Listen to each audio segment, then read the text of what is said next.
Ricardo's roses. It caught my attention. An urban sidewalk turned into an English rose garden. I did not need a castle with private tour. The rose bushes were erected for my enjoyment and for anyone who cared to admire them. It was the row of delicate roses on both sides of the sidewalk, creating a short trail I wished was much longer. Pale confetti on the gray ground with soft yellow, red, pink, and white petal explosion. The celebration was not special, but perhaps it should have been.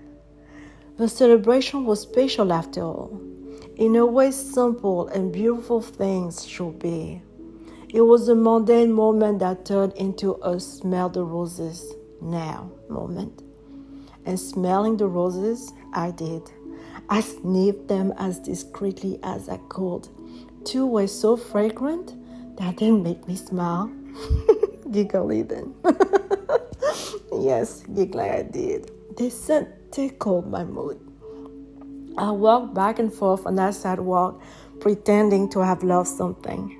I did lose the need to rush back home. I also lost the thought that had cluttered my mind. I whispered a prayer of gratitude to the one who had created this magical garden, thanking God for the serendipity on a day when I needed a sort of therapy. Speaking blessings over the hands that gave this precious gift, blessing they touch that I could feel. Somehow it felt like a ceremony, a moment to remember.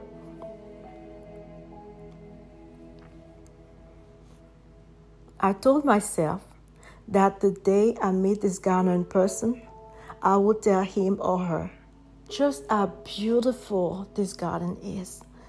It was the promise I meant to keep. I went on walks just to see the roses, always on the lookout to catch the gardener. That stranger needed to hear from me that his or her roses matter to me. We all should be told when our works and our gifts are appreciated, and we should stop taking so much for granted. It's good to tell people that they matter, that even the gardens matter. I think that a garden can even save one's life, just like this one had saved my day. And gardeners must know just how much a beautiful garden touches one's soul. This is something that must be told often, not just by friends, but by random strangers as well, passing by a sidewalk.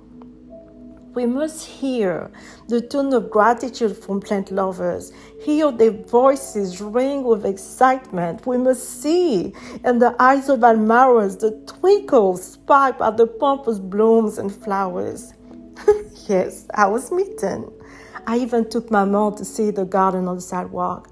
Her name is Rose, and she too felt it. L'affection, the love, the touch, the peace, that sort of therapy. Mother and daughter, the beauty spoke to us both. We took photos with the roses the way people do with special people. We talked about the gardener wondering who he or she may be, but we knew enough already that he or she had to be kind, patient, and thoughtful, because you just cannot grow roses like this unless... Enfin, we meet at last. The day finally came when I told him what his roses mean to me. Ricardo, the gardener, he told me his name. Now I had a name to tag to my blessings, a name to add to the stories that I shared with my mother, Rose. His name is Ricardo, the man with an English rose garden on the sidewalk, the man I blessed every day I visited this English rose garden. No, not in a castle on a private tour. The rose garden right there on the sidewalk. The man whose roses stood as a pictograph of hope, reminding me that with thorns, just like with scars, can come humid beauty. The man who did more for me with his garden than he will ever know. We met. He gave me a tour, a private one. not in an English castle, in open air, a sort of botanical castle and cafe brought to me. Thank you for listening to Ricardo's Roses. My name is Naku Conde Bacon. I go by Naku Good Health Queen. As you can tell, English is my second language. French is my first language.